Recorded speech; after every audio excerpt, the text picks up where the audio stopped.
malam tuh lagi ngopi depan lagi santuy tahu-tahu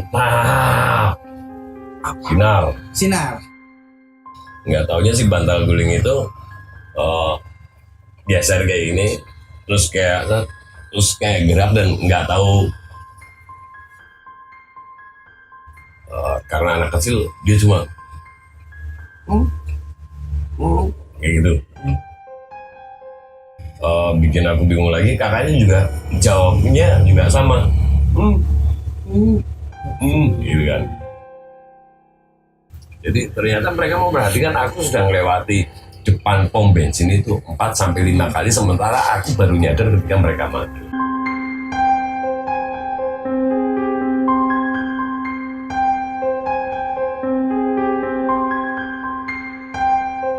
Assalamualaikum warahmatullahi wabarakatuh. Waalaikumsalam warahmatullahi wabarakatuh. Halo sahabat Santuy, kembali lagi di channel Hantu, cerita hantu Santuy. Kali ini kita kedatangan sebuah tamu narasumber yang sudah mengalami berbagai macam peristiwa, berbagai macam cerita. Bang Pacet, apa kabar? Halo, baik. Baik, gimana kabar Bang? Baik dan tetap santuy, kayak hantu-hantu yang kamu bilang tadi. Tetap santuy ya. Santuy. Sibuk apa Bang? Aku aktivitas apa aja sih aku lakuin, ngalir, energi harus dilepasin ya, karena itu salah satu buat kita jalani hidup. Tapi tetap santuy. Santuy, nikmati ya. Menikmati. Itu Ya. kuncinya ya. Kunci. Kita sedang di area yang tidak biasa, bukan di kemarin kita studi di studio, sekarang di tempatnya Bang Pacet yang merupakan sebuah saksi bisu perjalanan dari suatu tempat yang akan kita ceritakan. Yes.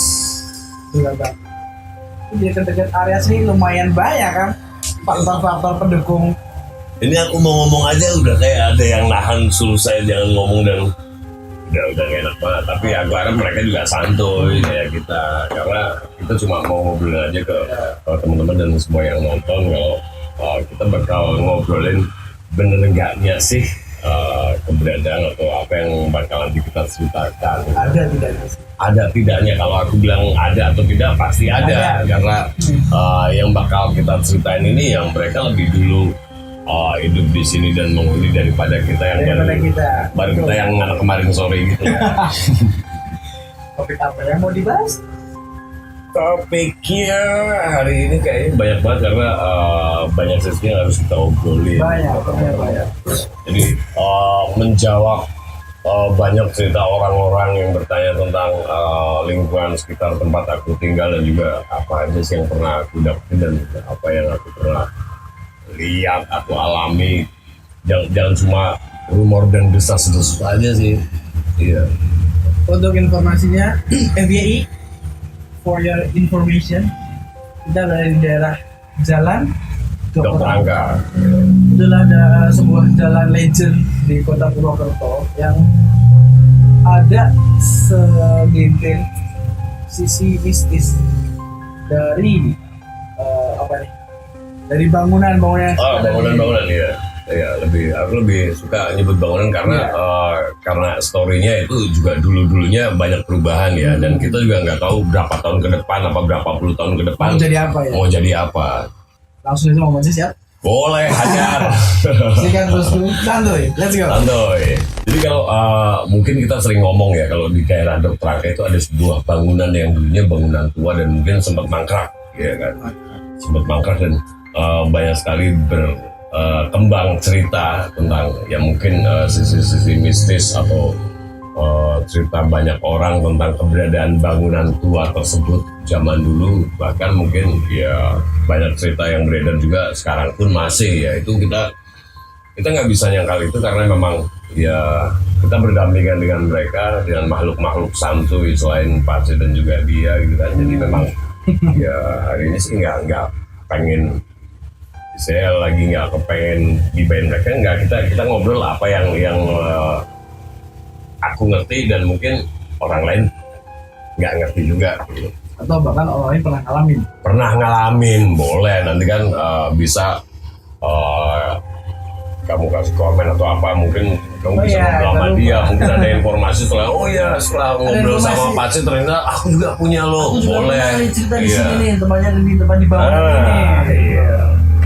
Jadi kalau Bon itu karena aku kebetulan tinggal dari kecil emang di sini ya, Di Dokter Angka ya. di Dokter Angka yang notabene depan rumahku itu dulunya bangunan tua dan mangkrak.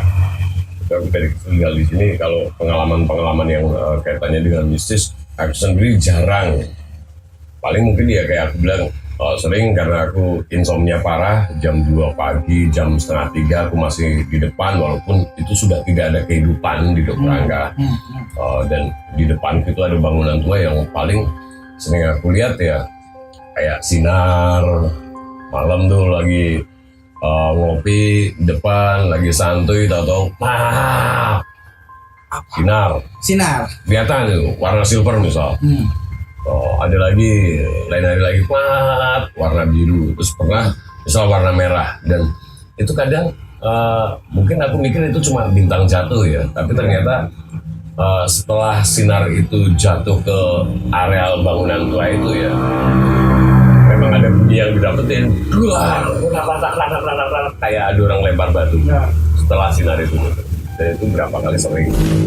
Sering juga sih kisaran tahun 98-99 itu zaman aku masih sekolah, dan aku sempat jualan ya, karena dari dulu aku senang jualan, bukan karena nyari duitnya, tapi dengan aku jualan aku jadi punya tempat nongkrong yang orang juga bisa datang dan kita banyak ngobrol.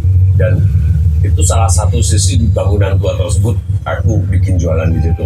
Aku pakai satu mungkin pakai lilin, terus sempat ada satu zamannya wartel ya, warung telepon. Saya kalau orang bilang nyalur listrik, aku bayar listrik dan dikasih kabel sepanjang tempat aku jualan.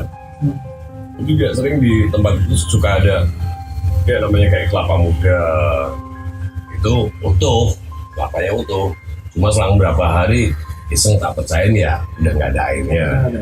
Terus kadang tuh kayak apa sih kalau dulu tuh apa sih minyak cap duyung atau apa ya ada, dan itu bersegel. Masih segel, masih utuh ya. Ini belum dibuka ya? Belum dibuka. Tapi kan berapa hari kemudian ya sudah nggak ada isinya, dan mungkin kayak rokok-rokok tembakau sekarang lagi tren nih, kalian mainan bako zaman dulu pun udah ada, dan itu biasanya dulu nggak dikonsumsi orang-orang biasa kayak kita sekarang karena lagi tren yang namanya tembakau. Kalau dulu tuh rokok-rokok itu biasanya cuma buat orang-orang tua, dan itu aku masih nemuin ada satu pak rokok yang dari mungkin apa ya kalau istilahnya klobot tapi ya dari daun jagung. Itu ada berapa di situ, jadi kayak mungkin kayak sesaji ya, sajen gitu. Terus pernah yang aku nongkrong misal malam hari, atau ada mobil berhenti, dan karena sepanjang Dokter Angka itu dulu bangunan itu mangkrak, jadi tidak ada penerangan sama sekali. Jadi tak gambarin dulu kalau suasana Dokter Angka di daerah sekitar itu tidak ada lampu, hanya penerang jalan itu pun kecil. Jadi kadang aktivitas orang di depan bangunan itu mereka nggak sadar kalau ada orang yang masih melek dan ngelihat aktivitas yang ada di situ, walaupun itu dulu udah kosong, tapi kadang ada orang turun nggak tahu bawa apa, bawa tas plastik, tahu-taunya ngambil tanah dari situ dibungkus terus masuk mobil jalan. Itu sering banget, aku nggak ngerti dan nggak pengen ngerti buat apa juga. Cuma kalau pengalaman yang aku sendiri rasain saat itu seperti itu. Cuma kalau cerita pengalaman orang itu pasti tiap hari dong, karena kebetulan rumah juga warung, orang makan bercerita tentang misal dulu di tahun berapa itu yang namanya tukang beca itu kan masih populer nih, yang namanya orang malam-malam aktivitas tukang beca, kalau nggak ojek. Karena nggak ada, kalau sekarang banyak ya fasilitas, ada Grab, ada apa ojek online. Dulu tuh nggak ada, adanya ojek pangkalan dan juga tukang beca kalau kendaraan malam ya, karena di Purwokerto saat itu nggak ada lah, taksi pun belum masuk. Jadi hampir semua tukang beca atau ojek pangkalan ketika ada tamu atau siapapun turun dari stasiun dan ditanya ke arah mana, kalau arah Dr. Angkat atau Ahmad Yani yang notabene dekat dengan gue, biasanya mereka angkat tangan dan nggak mau ngaku. Kalau malam-malam. Kalau malam Mereka nolak. Nah, ini kan penasaran juga gitu. Sesekali kalau pas aku nongkrong stasiun, aku nanya, Pak, jadi ini orang belum narik ke arah Dr. Angkat kayaknya, kenapa nggak mau ngambil penumpang kalau arahnya itu apa? Ya ternyata mereka juga sering dapat penumpang yang ternyata fiktif. Ngobrol apa, sudah sampai lokasi, orang yang tadinya numpang bawa barang itu nggak ada, Hilang. iya, padahal dia nggak turun, dia juga. Nah itu sering banget. Jadi banyak lah kalau cerita-cerita gitu. Itu dari orang loh ya, kalau aku sendiri belum ngalamin. Terus ada sempat memang orang mau jenguk karena dulu itu memang ada beberapa mau ke arah situ, ada orang numpang dan mungkin cewek ya, pernah ada cewek naik numpang bapak yang pakai motor itu. Terus pas udah nyampe di daerahku, si cewek itu ngasih uang. Bapak itu menolak dong. Udah mbak, ngapain, orang saya juga pas jadi lewat sini. Bapak itu mau ke? Iya, ke daerahku, ke bangunan itu ya. Karena dulu itu kan salah satu rumah sakit ya, rumah sakit lama mau gitu kan. Mau jenguk atau apa ya. Ada yang numpang. Ada yang numpang dengan alasan sama yang sama. Akhirnya ikut. Dan pas ngasih uang itu bapak itu menolak karena ya buat apa? Karena sejalur. Dan enggak pak, ini wujud terima kasih saya aja buat gantiin bensin. Oke. Akhirnya diterima. Dan pagi harinya karena di deretanku banyak warung, si bapak itu memang minum kopi, sarapan. Nah pas giliran dia mau bayar itu, dia ingat kalau semalam dia dikasih uang. Iya, dikasih uang. Nah, cuma anehnya ketika mau bayar, uangnya itu udah di dompet itu, di tempat dia naruh. Walaupun dia punya banyak, ada beberapa uang, tapi dia ingat banget dia nyimpen uangnya di sisi yang sebelah ini, misal di dompet itu udah berubah jadi kayak apa, bunga mawar setangkai gitu kan, dipetik ini setangkai itu, jadi masih ada daun-daun tapi tanpa bunga. Dan itu kondisinya memang kondisi bukan kering, layu. Kayak kita metik bunga nih malam-malam, besok paginya udah layu dan kondisinya itu sama kayak itu yang berbunga ya? Tidak berbunga ya? Nggak pakai bunganya, tapi perwujudan yang katanya dikasih uang dan dia nyimpen di situ, paginya udah jadi tangkai bunga itu yang tanpa bunga itu, tangkai tapi banyak daun-daun itu. Tapi si cewek ini jelas atau waktu turun nggak sadar atau gimana? Ya mungkin kalau proses turunnya ya sama, tapi kan setelah itu si bapak ini naruh parkir motor juga nggak akan memperhatikan si cewek ini kemana kan. Itu lebih ke kayak gitu sih.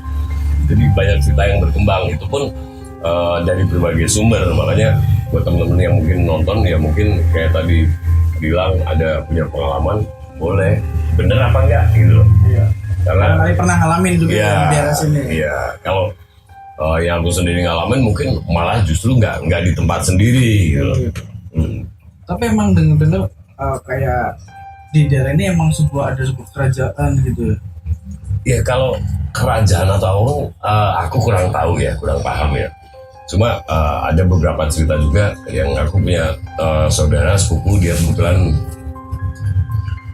balik dari Solo, dari tempatnya di Solo, pengen ketemu orang tuanya yang ada di sini, dan pas ngelewatin bangunan yang memang lama nggak dipakai, dia ngerti kayak ada rombongan orang bawa kasur, bawa bantal, dan itu dari usia kecil sampai muda dan ibu-ibu dan bapak-bapak itu bawa-bawa kayak tikar. Mungkin gambaran dia pas cerita ke aku tuh tikernya tiker kayak zaman dulu loh. Jadi kalau sekarang kan kita main tikernya pakai plastik nih. Kalau dulu kan kayak dari Rotan anyaman, gitu. bukan rotan, apa ya, mendong apa ya. Iya. Biasanya itu dibikin dari yang di rawa-rawa itu loh. Dikeringin terus di mendong itu, tiker atau kelasa lah kita nyebutnya, kelasa. Orang bawa tiker-tiker zaman dulu dan saudara itu sempat mikir loh, bukannya ini sudah lama tidak dipakai gitu kan. Cuma karena kebetulan dia kan mungkin kayak punya six sense ya. Oh ya, berarti ini bukan hal normal, bukan hal wajar. Tapi aku pengen ngobrol gitu. Jadi kenapa rombongan itu keluar dari bangunan tua itu ya? Karena dia ngomong kalau di sini galak, katanya galak. Mau ada kesempatan buat kabur, kita kabur, dan itu jumlahnya banyak orang-orang yang diliatin di situ, maksudnya makhluk-makhluk yang pindah itu banyak gitu loh. Jadi kerajaannya itu galak. Pimpinannya mungkin ya. Mungkin pimpinannya. Iya, pimpinannya nggak tahu itu sebutannya raja atau apa di mereka itu, tapi ini Jadi rakyatnya tuh keras, pengen kabur. Rakyat Iya. goib ini. Iya, karena ngerasa nggak nyaman gitu loh. Iya, kabur. Tapi dari segi pakaian maksudnya emang pakaian yang kerajaan, pakaian zaman dulu apa? Kalau gambaranku ketika saudaraku ngobrol ke aku itu gambarannya itu pakaian biasa normal, cuma bukan di era yang sekarang. Kalau sekarang oke lah kita pakai baju kayak gini ya. Maksudnya Aku ya. mungkin ya kalau yang dia lihat tuh ya misal kayak gimana sih, kayak Pak Tani misal atau siapa zaman dulu tuh yang pakai celana hitam kolor panjang dan nggak pakai baju. Mungkin yang ceweknya kayak yang baju-baju Kebaya. dia pakai, ya mungkin bukan kebaya full ya, tapi orang-orang zaman dulu kan lebih pakai jari dan baju yang kayak kayak berkemben kayak gitu. Cerita nggak enak banget. Sebenarnya dari tadi sih, dari kita buka obrolan udah mulai agak. Iya. Mungkin mereka sedang menyimak. Ini mata kanan udah mulai berat, mulai pegal. Jadi aku pakai ini biar perubahan nggak begitu kelihatan banget. Jadi cerita pernah nggak sih yang bikin kayak ramai di lingkungan sini, yang bikin ramai, yang bikin warga gempar gitu? Nggak ada sih. Cuma dulu kan sempat ada acara ya, televisi swasta, ada acara stasiun televisi swasta nasional. Iya. Ada program juga dulu kan yang namanya semacam kayak uji nyali lah atau apalah, uka-uka lah segala macam itu. Sempet mau nyoba bangunan itu, cuma nggak tahu kenapa itu nggak jadi. Padahal saat itu yang namanya masyarakat Purwokerto, apalagi orang-orang yang memang tinggal di Purwokerto pasti tahu fenomena itu. Jadi itu malah justru ada kejadian lucu karena orang-orang sekitaran sini banyak yang penasaran dan pengen ngerti proses syuting itu kan. Karena ada tim yang udah di dalam bangunan itu. Nah, yang kejadian lucunya adalah ketika orang-orang yang penasaran dari sisi barat atau belakang masuk dari sana, dan orang-orang yang di depannya itu juga pengen penasaran. Akhirnya ketemu di satu titik dan mereka kaget dan teriak-teriak. Karena yang dipikir lihat rombongan, sini juga lihat rombongan, padahal sama-sama manusia yang mau penasaran. jadi bukan mistisnya gitu kan. Itu kejadian lucunya kayak gitu. Terus setelah bangunan itu mangkrak, ada beberapa cerita temen, entah itu tetangga atau temen sekolah aku dulu. Jadi pernah yang iseng ya, karena kadang ada bangunan kosong, pengen lah entah dia mau cari burung atau apa gitu kan, pakai senapan angin gitu, terus iseng. Karena dulu di bangunan itu sebelum dibuat baru itu kan ada properti atau barang-barang yang memang nggak kebawa atau sampah ya yang belum dibuang ya. Dalam fase mangkraknya itu Dalam fase mangkrak ya masih ada beberapa fasilitas ya kayak kasur, tempat tidur yang memang nggak dipakai atau apa itu. Temen tuh iseng karena masuk situ rombongan, terus ada iseng dia ngeliat kayak tumpukan kasur dan ada kayak bantal guling kecil gitu kan. Iseng aja lah, yang namanya kita jalan kadang lihat kaleng aja iseng kita tendang konang. Dia ngeliatnya tuh kayak guling kecil gitu. Jadi iya iseng aja, tendang. Nggak taunya sih bantal guling itu geser kayak ini, terus kayak gerak dan nggak tahu. Nah, udah lari bubar semua karena ini sesuatu yang nggak wajar gitu. Nggak tahu, maksudnya kurang tahu teman ada kurang fokus apa gimana. Iya, apakah guling itu beneran guling? Iya, apa di dalamnya ada remote isinya pesawat terbang, kita juga nggak tahu. Tapi yang jelas itu sempat bikin shock dan kaget. Wujudnya disamar kan?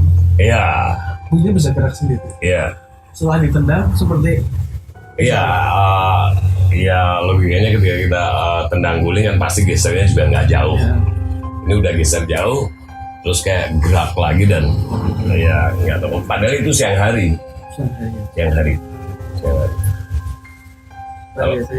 Kalau aku lebih dulu tuh bukan nggak berani masuk, bukan karena adanya hal-hal kayak gitu, tapi lebih karena dulu bangunan itu kan rumputnya tuh tinggi-tinggi ya. Nah, aku nggak ngerti apa aja yang ada di situ. Ularkah atau apa? Aku nggak mau ngambil resiko yang kayak gitu loh. Oke bang, kalau berdasarkan cerita yang ada di lingkungan kan berdasarkan narasumber dari cerita orang itu. Iya, cerita orang. Kalau yang real pernah ngalamin sendiri sampai susah dibukainnya kan? Pernah yang nggak harus di area sini. Iya, ada beberapa sih. Karena kebetulan dulu kan aku main musik juga, aku main band dan band itu harus datang ke undangan-undangan berapa kota gitu kan. Jadi kebiasaanku dulu pas aku main musik mungkin anak-anak rombongan pakai mobil. Sesekali aku pengen lah naik motor karena aku suka pakai motor. Jadi saat itu aku pakai motor sendiri. Iya kan, walaupun berangkatnya bareng. Tapi kalau pas balik ke Purwokerto lagi biasanya ya udahlah anak-anak duluan. Yang penting alat sama anak-anak karena kebetulan mereka ada kuliah, ada sekolah, Seninnya harus aktivitas. Berarti mereka harus balik dulu. Sementara aku santai ya karena aku nggak ada kegiatan, cuma bermusik saat itu dan MC. Jadi aku lebih sering yang ditinggal dan aku jalan sendiri pulangnya. Suatu saat pernah aku main di sebuah acara, kalau nggak salah itu di Jepara kalau nggak salah. Nah, karena kondisi mungkin capek ya setelah acara aku harus pulang dan pakai motor sendiri, itu posisi hujan. Sementara aku dari dulu kalau naik motor itu jarang banget, bahkan bisa dibilang nggak pernah yang namanya pakai jas hujan.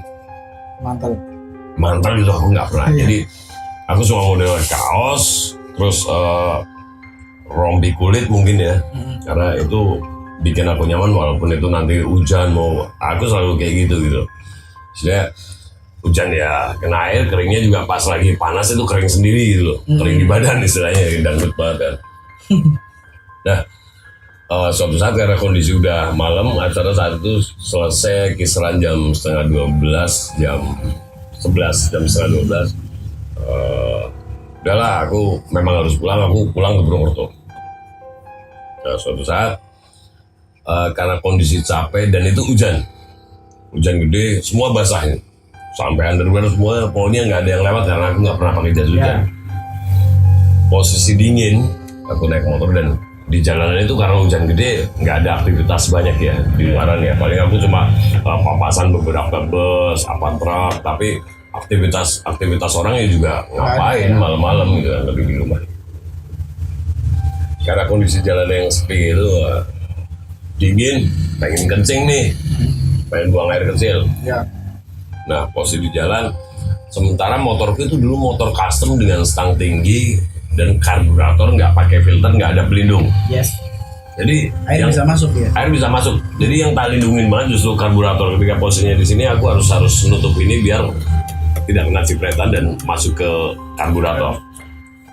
Nah, posisi motor saat itu karena aku pengen buang air kecil, aku berhenti. Karena aku mikir itu tempat sepi dan nggak ada orang lewat, akhirnya aku berhenti dan posisi motor pun nggak aku matiin, masih hidup.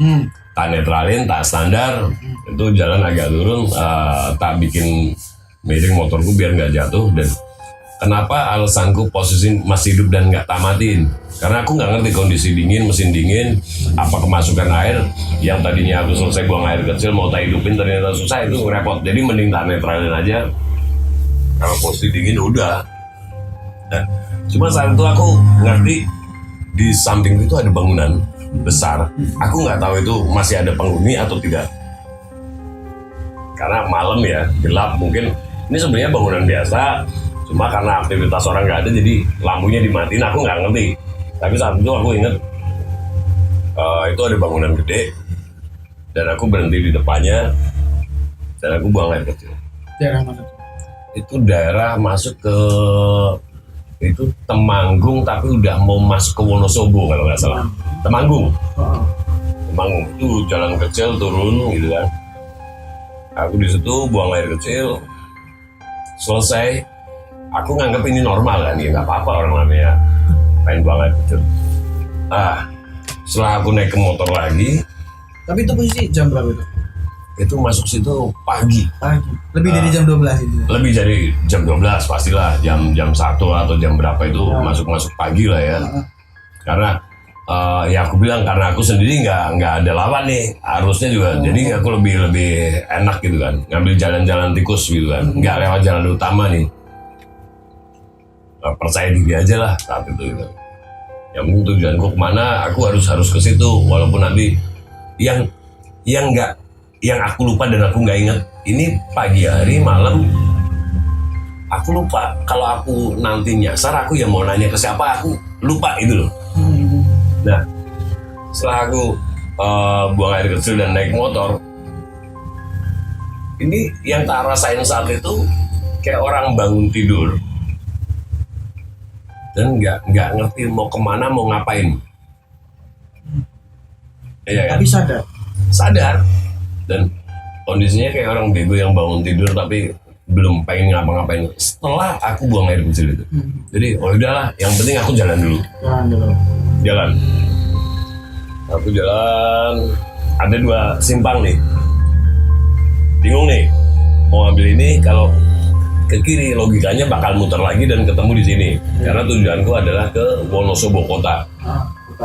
Ya kan, berarti aku harusnya ambil kanan dan aku akan ketemu jalan aspal gede dan itu masuk kota gitu. Nah, aku ambil kanan jalan dan nggak ada kendaraan satupun lewat saat itu, satupun nggak ada. Yang lawanan juga nggak ada. Jadi itu jalan kecil, aspal kasar, itu yang tak inget ya. Aku jalan, yang penting aku harus ngelewatin jalan ini dan berharap ketemu jalan utama atau jalan gede, Wonosobo kota gitu. Rumah-rumah nggak ada, karena aku masuk kayak hutan. Banyak pohon kanan kiri, sampai akhirnya aku ketemu nih kayak persimpangan antara harus ke kanan atau ke kiri gitu kan. Jadi aku coba ambil jalan kanan, aku muter nih karena aku saat itu kondisi udah capek badan, pengen nyampe rumah, intinya kan kayak gitu. Cuma yang aku ingat sepanjang aku jalan ke situ tuh kayak ngelewatin, karena itu memang benar-benar yang aku rasain kanan kiri itu cuma pohon, banyak pohon kayak hutan, dan aku cuma lihat beberapa meter yang tak lewatin ada tumbukan potongan kayu yang mungkin mau diangkut besoknya buat dijual kan. Kayu-kayu olahan itu. Tapi berapa menit aku lewat dan aku ngerasa saat itu yang pas aku lewat itu kayak aku lagi dengerin mesin potong, karena aku sendiri dan aku sendiri benar-benar di tengah itu sendiri, nggak ada sama sekali, nggak ada orang, bahkan alah lawanan pun nggak ada. Oke lah, akhirnya karena aku pengen banget nyampe rumah, tak lewatin aja. Aku udah berapa kali muter, aku ketemu suasana yang sama nih. Jalan itu lagi seolah-olah diputer-puterin. Iya, seolah aku ngambil jalan ini udah jauh, kok ketemu tumbukan ini lagi. Karena aku naik motor itu pasti merhatiin ya kanan kiri ya, apalagi posisiku sendiri gitu. Jadi konsentrasiku hanya ke depan jalan dan kanan kiri ya. Ada pohon, tumbukan pohon itu yang biasanya orang mau jual kayu-kayu itu kan ada tanda-tanda gitu kan. entah silang merah atau garis putih tiga atau apa itu kan, kode-kode yang aku nggak ngerti. Nah, aku ngelewatin tumpukan itu dan sama di situ lagi, muter lagi di situ lagi. Aku muter udah berapa menit juga kok ketemunya ini lagi, sampai akhirnya ada kayak suasana nih gini. Kita lewat tengah hutan, terus ada rumah tempat memotong kayu.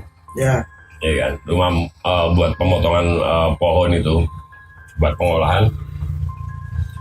Lampu-lampu kecil, lampu-lampu 5 watt temaram kayak itu, warna kuning kayak gitu. Cuma iya cukup aku bisa ngelihat, oh ternyata ada orang. Ada orang. Iya.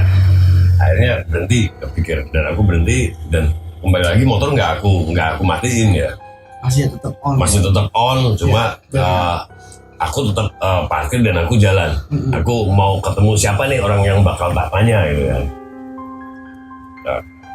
Nah aku ngelewat parkir motor itu, aku ke arah rumah itu yang tak pikir belakangnya agak jauh rumah, tapi ada tempat buat memang produksi kayu itu, motong itu. Aku nih, dan di situ ada 2 anak kecil. Anak kecil itu usianya gambaranku tuh kayak anak TK lah, masih kecil, sama kelas 3, kelas 4 SD, kakak beradik. Jadi aku nanya, saat itu aku nggak kepikir apapun, karena aku pikir ya udahlah, aku pengen cepet nyampe Purwokerto dan aku harus nanya, karena aku nggak tahu jalan. Aku nanya, Dek, maaf kalau misal ke arah Wonosobo kota itu lewatnya mana? Si yang jawab pertama itu yang kecil,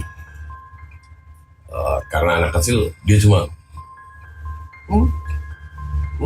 kayak gitu. Nah, aku ini dia nggak jawab. Terus yang lebih bikin aku bingung lagi, kakaknya juga jawabnya juga sama, gitu kan. Nah, ini gue. Nah, pas aku mungkin, wah, apa karena dia nggak ngerti maksud yang tak tanyain karena aku pakai bahasa Indonesia. Jadi aku, oke lah, aku nanya pakai bahasa Jawa. Bahasa Jawa. Dek, nek arep maring arah Wonosobo kota. Aku arep maring Purwokerto, lewatnya jalannya endi ya? Karena aku pikir dia orang situ, tahulah akses mau ke kota, oh lewat sini. Aku mengharapkan jawaban yang seperti itu. Iya. Ternyata. Dan ketika aku nanya pakai itu pun jawabannya masih sama.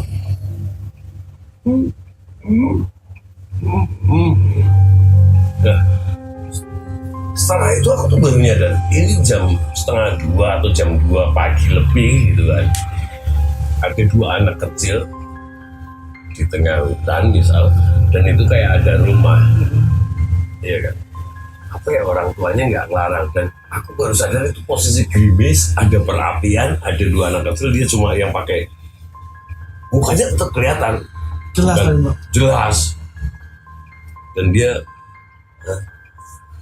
dia pakai sarung dua-duanya buat nahan dingin karena nyari kehangatan dari bakaran kayu itu. Aku udah nyadar ini udah nggak bener.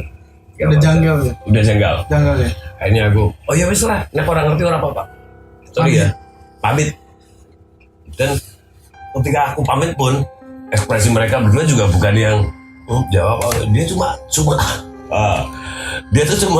cuma konsen sama HP yang ada di depannya itu loh, sambil pegang sarung itu pakai kerobong, tapi nggak yang ke kepala ya. Dia cuma butuh kehangatan itu, dan mukanya masih muka biasa, muka bocah polos 2 orang itu.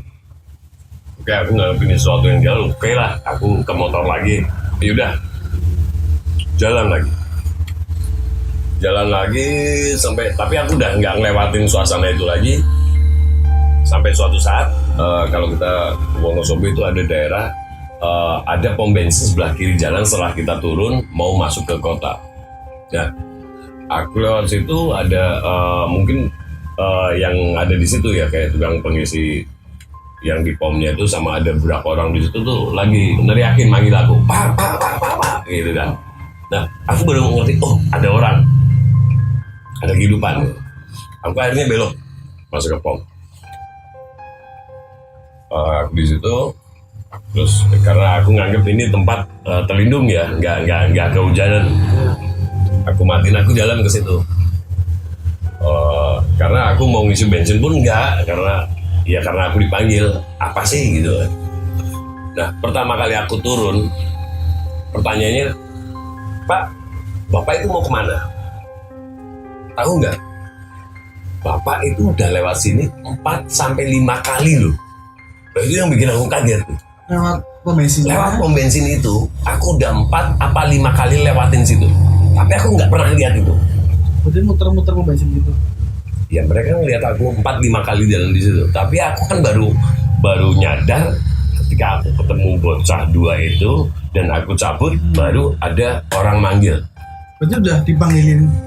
Dari awal sudah manggilin karena mereka juga ngerasa aneh. Ini orang kok ngapain tadi lewat? Selang berapa menit lewat lagi. Mereka kan nanya, Bapak ini sebenarnya mau kemana? Sama kayak kita lagi nongkrong ada mobil bolak-balik ketika dipanggil Bapak itu sebenarnya mau kemana? Nah itu pertanyaan yang sama. Oh saya mau, soalnya Bapak dari tadi 4-5 kali itu lewat sini loh Pak. Dan saya nggak lihat mereka loh. Sampai akhirnya, oh yaudah gini Pak, saya juga kebetulan mau ke Wonosobo. Ada Bapak, dia lagi nunggu angkot sih mungkin ya pagi ya. Tapi nuhun sewu Pak, karena motorku saat itu single seater.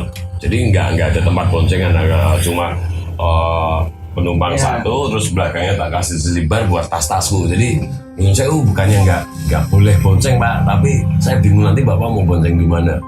Ya udah Mas, nggak apa-apa, ini arahnya sini. Nah, di situ aku baru ketemu jalur aslinya. Jadi setelah berapa menit, mungkin ada setengah jam lebih aku muter-muter di area hutan itu. Dan berarti bapak-bapak yang itu sadar bahwa muter-muter gitu. Iya, mereka mengamati, tapi mereka taunya karena di pom itu kan normal ya. Secara visual kan mereka ngelihat, loh ini ada orang pakai motor, karena yaitu kembali lagi jam segitu pagi kan udah jarang ada lalu lintas. Dan dengan misal model motorku yang khas, iya kan, model chopper pasti kayak gitu, diperhatikan ya. Pasti diperhatikan. Jadi ternyata mereka mau perhatikan aku sudah melewati depan pom bensin itu 4-5 kali, sementara aku baru nyadar ketika mereka mati. Itu kalau pengalaman yang aku dapetin langsung itu seperti itu. Walaupun dia masih ada beberapa, tapi itu pengalaman yang paling aku catat dan nggak bisa lupa. Seperti apa? Anda melintasi lintas dimensi itu ya? Iya, jadi mungkin kalau lewat biasa ya harusnya aku dari tadi udah sampai rumah. Harus masuk ke Banjar, udah masuk ke Purwokerto atau Purbalingga atau mana. Tapi selama berapa, mungkin setengah jam lebih atau mungkin sejam yang aku nggak ngerti durasi waktunya. Aku rasanya itu lama banget. Lama banget. Buktinya ketika si bapak yang ada di pom bensin, Bapak ini tadi udah 4-5 kali loh muter sini. Padahal kita tahu yang namanya hutan itu areanya seberapa. Iya. Walaupun aku ngerasanya sebentar, tapi nggak tahu yang mereka lihat udah berapa lama aku lewat itu. Tapi sadarnya itu jam berapa? Sempat lihat jam nggak? Aku nggak lihat jam karena aku nggak pernah pakai jam tangan. Dan kalaupun HP, aku lagi touring, aku pakai motor, itu HP udah aku buntel plastik berapa lapis udah aku karet dan aku nggak peduli itu. Iya, percaya diri sudah itu. Dan yang aku ingat aku masuk Purbalingga itu jam 5. Berarti udah berapa jam aku muter-muter di situ. Jam 5 pagi aku ketemu toko di Purbalingga itu di depan kayak gor apa ya, pagi-pagi itu udah orang mulai jual sarapan. Berarti durasi dari sana ke sini berapa jam lah. Berarti aku muter-muternya berapa jam, yang aku pikir cuma berapa menit sudah itu. Yang logisnya itu Wonosobo Banjar paling sejam. Ya. Sejam. Iya. Paling terus ke Purbalingga sejam lah ya. Iya. Paling lama itu. Iya. Itu kalau pelan juga ya. Betul. Nah, itu pengalaman yang nggak bisa aku lupa, walaupun sering banget sih, tapi itu yang paling menurut aku kenapa aku harus ketemu 2 anak kecil yang notabene mereka secara komunikasi juga nggak benar.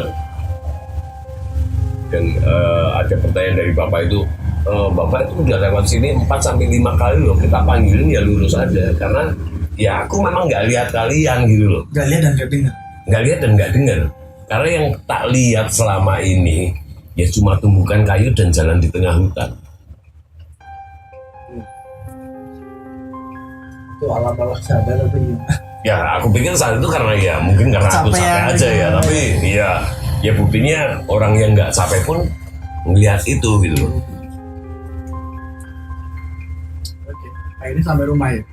Akhirnya sampai rumah dan pagi hari dan aku ketemu dengan mie rebus dan kopi kesukaan setelah perjalanan yang aku pikir itu mungkin aku nggak nyampe akhirnya ya sudah nyampe rumah ya wis buka baju tiduran rebahan dan cuma bisa mikir ini apa ya kemarin itu gitu loh.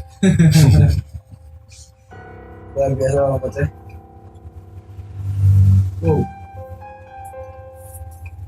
Mau lanjut?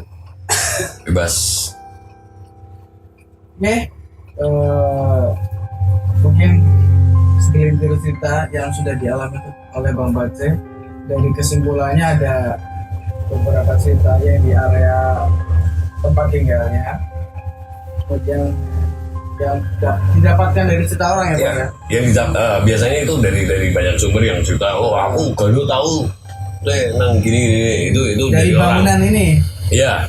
Cuma kalau aku sendiri ya itu, aku sendiri nggak pernah lihat secara langsung keanehan ya paling Cahaya. kayak gitu ya, entah cahaya entah aktivitas orang yang menurut aku nggak nalar. Ngapain ada orang turun dari mobil bawa kantong plastik dan cangkul kecil ngambil tanah terus di bawah, itu aku nggak ngerti karena aku nggak bermain di situ ya. Cuma itu sesuatu yang janggal.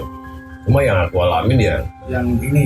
iya ada beberapa tapi ya bukan di sini juga gitu loh. Jadi ya mungkin cerita-cerita di tempat lain juga orang bercerita sama. Ya, mungkin buat temen-temen yang di daerah yang tadi aku lewati mungkin pasti pernah dengar cerita juga dari orang sebelum kamu nonton acara ini misalkan tayangan ini kan, oh iya bener sih mas soalnya nang kono kan kayak gini ya, who knows itu aku juga nggak tahu. Boleh komen ya, boleh komen. Iya boleh komen dan bener atau enggaknya aku nggak ngerti. Cuma itu yang aku alamin gitu. Oke, sobat santuy. Mungkin sekian kita berbagi cerita, berbagi pengalaman tentang apa sih sebuah fakta mistis yang cukup membuat bulu-bulu merinding. Saya juga beberapa kali merinding.